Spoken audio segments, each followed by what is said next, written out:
Acts chapter 21.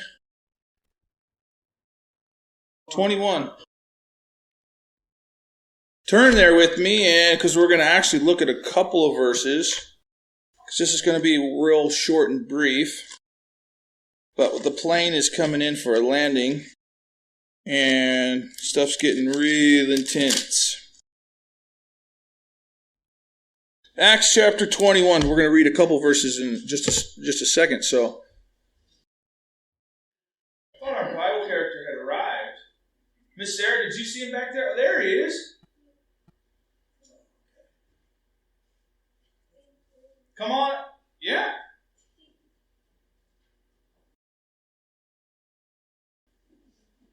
You look like a very important man.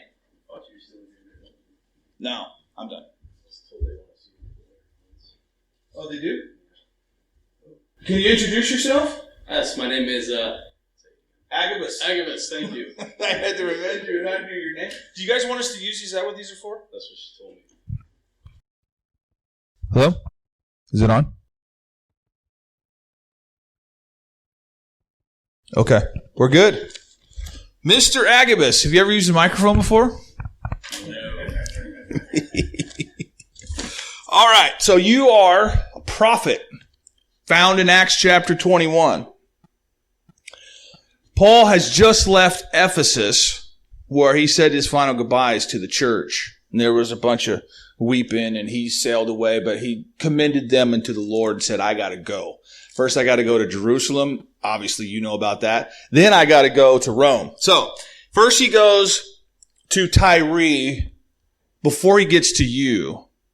And in Tyre, the disciples tell him, don't go to Jerusalem. This is a bad idea. So he's already been told one stop before your stop.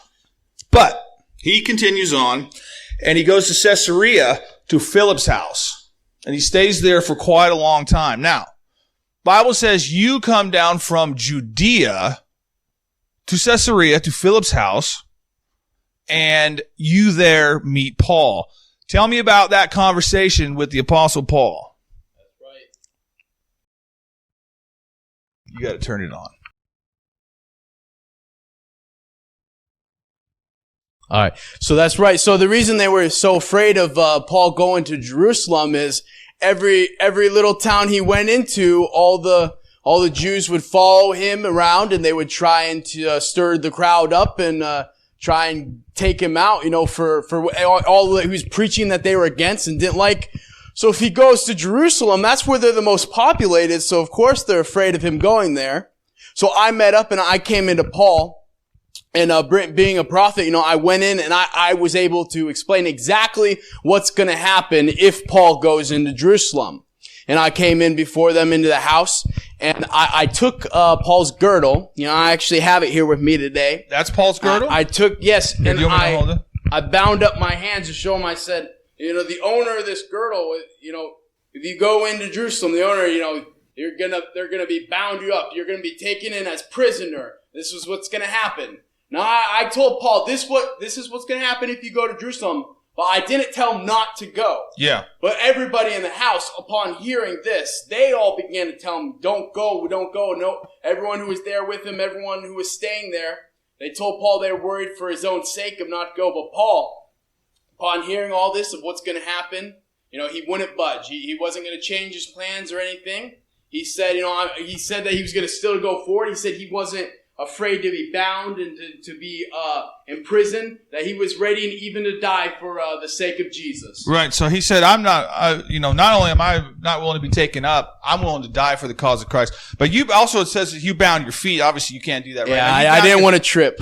You bound your hands and your feet. So not only you tell him what's going to happen, you show him what's going to happen. Yeah, I show him. They'll tie him up and they will be taking him as captive. Okay. But he didn't listen to you. Nope. Because he's on a mission. Well, he listened to my message, but it wasn't, hearing what's going to happen wasn't going to change his mind about going. Okay. So he goes. And obviously you probably got word back. We're going to read just a couple of verses. Look with me in verse 27. It says, and when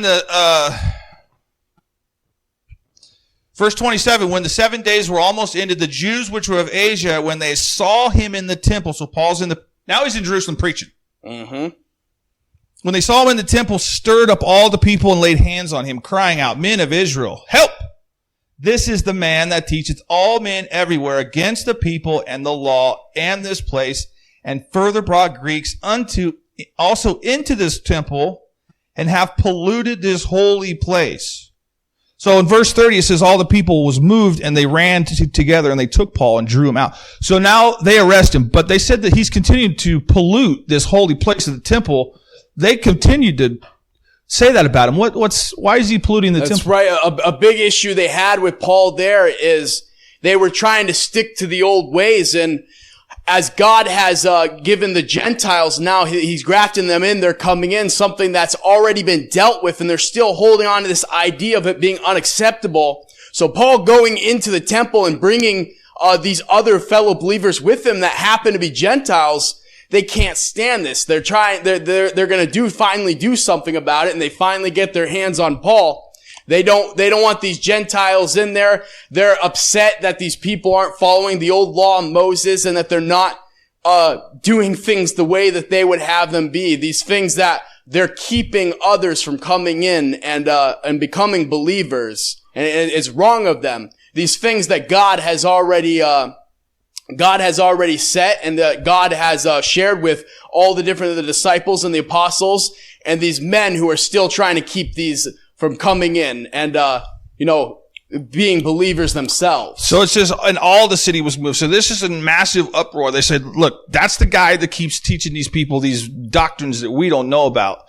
Verse 32, so it says, he immediately took soldiers and centurions and ran down to them, and they saw the chief captain and the soldiers, and they left beating him. So they were beating him. They had him bound. Now they're at the chief captain, and it continues on to say that they took him now to the castle. So this is getting pretty serious. They got him bound. They're beating him. They got the chief captain involved. People are screaming. It's one thing. People are screaming another. I mean, this is a massive, massive uproar. And look with me in verse 40. Actually, look in verse 39. But Paul said, I am a man which of a Jew of Tarsus, a city of Cilicia, a citizen of no mean city. I beseech thee, suffer me to speak unto the people. So Paul asked them, hey, before you take me into the castle, let me address the crowd. In verse 40, and when he had given him license, Paul stood on the stairs. Now he's on the stairs of the castle. You imagine, this is massive. And beckoned with his hand unto the people, and when there was made a great silence, he spake unto them in the Hebrew tongue, saying, it's an interesting way to... Oh, that's where it ends, huh? That's an interesting way to end that chapter. Well, being a prophet myself, I could tell you what he's going to say and what he did say and the message he gives the people standing there.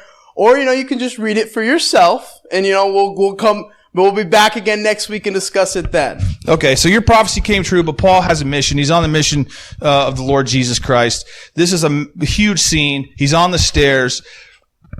The Bible does end in verse 40 with saying, and so we're going to have to continue to read in chapter 22. But we appreciate you coming by. This is a very interesting part of Acts. Thank you very much, Mr. Agabus, and thank you for using your microphone.